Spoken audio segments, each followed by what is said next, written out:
65 peristiwa G30S ya, itu saya ditangkap. Saya dibawa dengan foto ya, bawa sampai kapal laut, nggak tahu bawa kemana, nggak tahu, dibuang ke Nusa Kambangan. Tidak lama, kira-kira ya 1 minggu, ada kapal datang, kapal. Kita siap, pas siap naik kapal.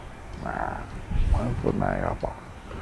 Sampai di atas kapal, saya ketemu Pramudia Anantatur. Ui Him Hui. Pria asal Malang ini merupakan salah satu mantan jurnalis yang pernah merasakan kengerian suasana penjara di Pulau Buruh kala itu. Salah satu pulau yang dulunya menjadi tempat pembuangan para tahanan politik yang dianggap terlibat dalam tindakan G30 SPKI. Saya tamat SMA. Saya masuk organisasi wartawan. Pada waktu itu tahun 64, semua koran, bukan hanya koran, buku apa juga dirampas. Mengapa dirampas? Nah, karena saya itu dan koran itu juga sama redaksi koran ini. Koran ini punya Gui Puan, sudah meninggal orang, ya juga ditangkap. Pada waktu itu, ya, Gui Puan ditangkap. Ya, sebelum ditangkap, saya memang ditugaskan oleh Gui Puan untuk menginterview Bung Karno. Nah, saya ketemu Bung Karno, salaman. Itu waktu salaman tuh, nggak tahu ya apa, terasa seperti kesetup. Nah, ini wibawanya Bung Karno besar. Mengapa nggak pakai ini? Artinya, kalau lonceng nggak bawa. Mengapa nggak pakai? Saya bilang nggak punya. Cek, kasih ke satu. Nggak luntur, nggak apa, seperti emas ya, loncengnya. Karena itu saya ditangkap. 65 peristiwa G30S itu saya ditangkap. Semua dirampas, buku-buku dirampas, koran-koran dirampas, semua dirampas, disita semua, ya, dirampas, dibakar. Tapi satu tuh dia lupa, di bawah sorokan, ya, warnanya trompet masyarakat. Sekarang dilarang ini, sampai kuning gini. Ini tahun 65, jadi ini sudah hampir 50 tahun kok orang ini.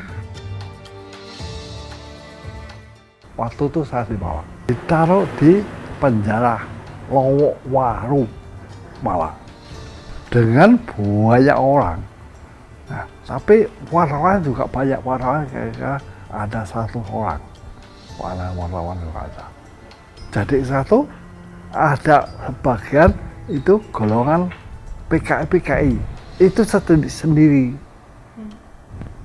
ditekam sendiri, jadi tidak bisa hubungan. Saya hubungan dengan wartawan. Banyak yang diperiksa itu dipukul, bahkan ada yang dibunuh, banyak sekali. Nah, ini cerita khusus nanti tentang pembunuhan luar biasa. Tapi untung, ya nggak tahu ya apa ya, kok saya dipukul nggak dibunuh, cuma dituanyai banyak dan dikebrok-kebrok, mejanya kubrok. Terus saya dicap Soekarno sentris, selalu memihak Soekarno. Kemudian saya dibawa ke Batu, di Batu tidak lama, cuma 1-2 minggu lah. Terus saya dibawa dengan Frauto ya ke Jawa Tengah. Tak tahu di Jawa Tengah nyabrang laut, sampai nyabrang laut dibuang ke Nusa Kambangan. Banyak orang, ke satu orang dibuang ke Nusa Kambangan sama wartawan. Nah, orang PKS juga sama, tapi lain tempat. Di Nusa Kambangan tidak lama, kira-kira ya 1 minggu, ada kapal datang, kapal. Kita harus siap, pas siap naik kapal. Sampai di atas kapal, saya ketemu Pramudia Anantatur. Saya dengan Pak Pram kenal, saya kenal. Sampai tidak dekat seperti waktu setahanan kumpul. Pram itu cerita banyak. Sekarang anggaplah sekolah. Saya dosen, kamu siswa. Cerita banyak tentang bumi manusia. Nah, anak semua bangsa, jejak langkah, rumah kaca. Cerita siapa bumi manusia itu. Tapi nggak bisa nulis karena nggak ada potolog, nggak ada kertas, dan cuma cerita. Nah, saya di atas kapal terbakar. Kemana? Ke Pulau Buru. Tempat khusus dengan wartawan. Nah, PKP lain, tempat lain. Nah, di sana, di Pulau Buru, ngomong ke saya, ini apa ya? Saya itu mau nulis, mau nulis Pak. Tapi apa ada kertas? Oh gini Pak, saya usaha kertas ya. Saya hubungkan dengan teman-teman yang badannya kerja tahanan, tapi badannya kuat. Dia bikin umpak.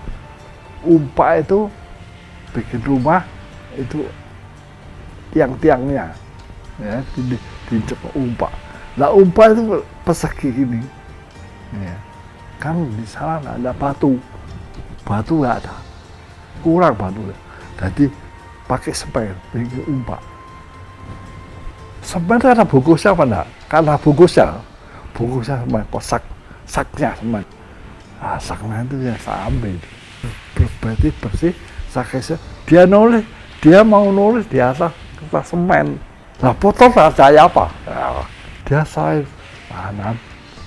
dia juga miara ayam alas. Terus kelompok nah, kalau ada teman yang badannya sehat-sehat ke Namlaya itu kota terbesar di Buru, ditugaskan oleh tentara itu ngambil barang-barangnya tentara.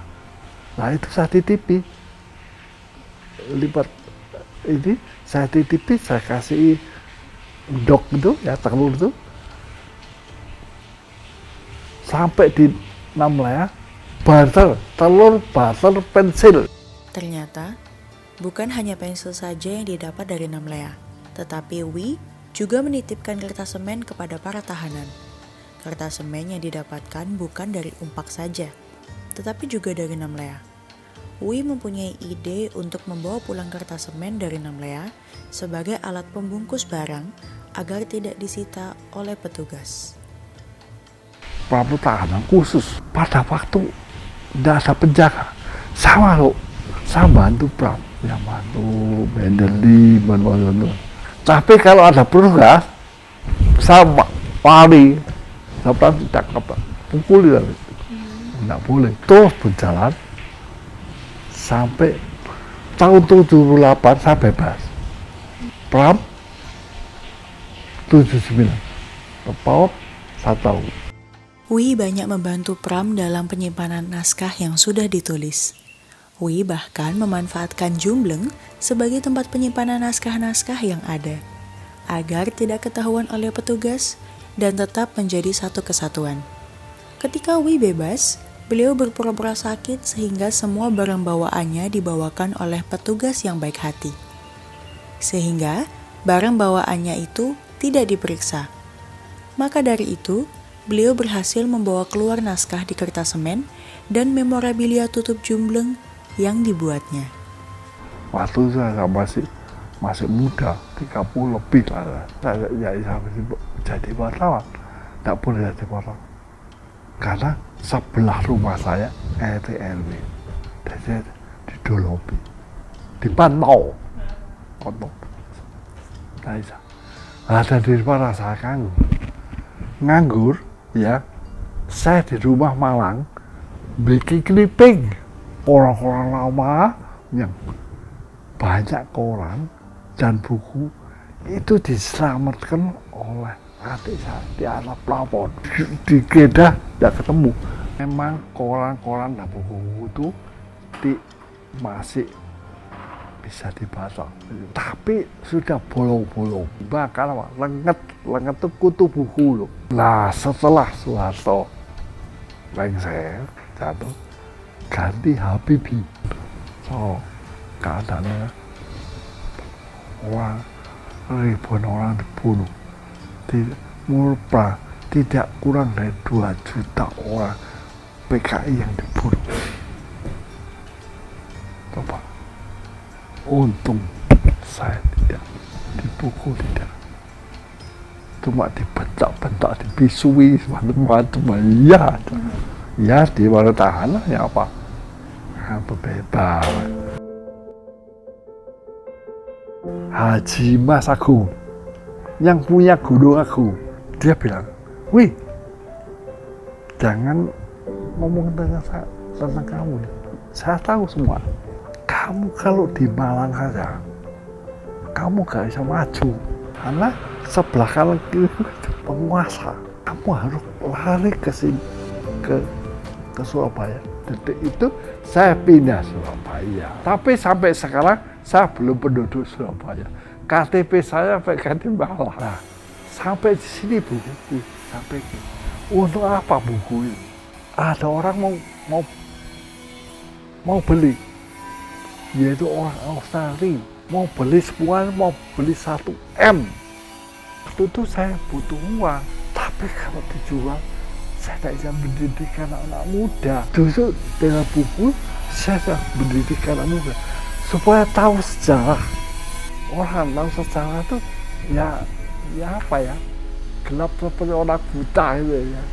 Itu saya bentuk pengusahaan. Waktu itu saya nggak punya uang. Nah, ada satu bapak namanya Pak Ongko Dikdoyo, ngasih saya 2 juta untuk saya rumah. Nah, saya kontrak 2 juta itu, wah terlalu banyak, nggak cukup sampai karena nggak cukup.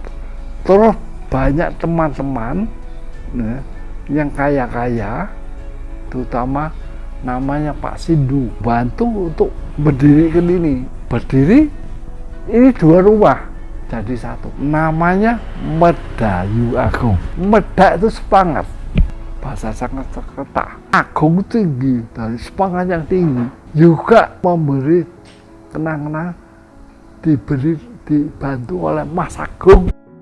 Perpustakaan ini namanya perpustakaan khusus, tidak ada untuk anak kecil, bukan, memang bukunya tidak ada.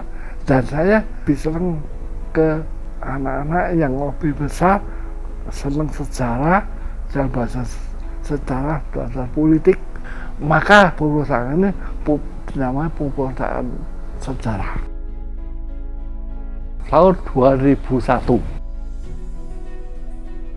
ya itu kesenangan, senang karena baca sekolah kok, kesenang tadi wartawan. Belum bangun, dia udah bangun, tiap-tiap. Semua burung itu belum bisa terbang, dia ingin terbang karena ke sini. Maka tuh dia tuh paling rajin dah. Perpustakaan ini bisa digunakan dan dipakai, ya, dikembangkan oleh generasi muda, terutama anak-anak yang masih remaja. saja, wanita maupun pria bisa mengembangkan. Jadi bagaimanapun perpustakaan ini harus tetap hidup, tetap ada, bahkan berkembang. Karena ini sejarah kalah putus ya. Di tahun 2020, Perpustakaan Politik, Sejarah, Sosial, Budaya, Medayu Agung Surabaya memasuki kepengurusan yang baru dengan program memasyarakatkan perpustakaan Medayu melalui WhatsApp, YouTube, dan Instagram. Hal ini yang menarik Dirjen Kebudayaan Kemendikbud sehingga Perpustakaan Medayu Agung dijanjikan anggaran dana di tahun 2024 yang akan datang. Berkat permasyarakatan itu juga, lebih banyak mahasiswa dan ilmuwan datang ke perpustakaan. Juga menambah donatur dan partisipasi masyarakat. Selain itu, perpustakaan juga menjalin kerjasama dengan Universitas Airlangga, di mana para dosen dan mahasiswa menjadi relawan di perpustakaan ini. Di sisi lain, Universitas Ciputra juga membantu melatih relawan dengan cara mendigitalisasi buku, majalah, koran yang ada di perpustakaan. Kedepannya, Perpustakaan Medayu Agung akan masuk ke tahap digitalisasi agar semua karya yang ada dapat dinikmati masyarakat luas secara online. Terima kasih Pak Wi. Untuk ketekunannya, dari kesukaannya yang ternyata tak sia-sia dan bermanfaat pastinya bagi masyarakat. Semoga kelak kami dapat melanjutkan perjuanganmu memelihara sejarah bangsa kami, Indonesia.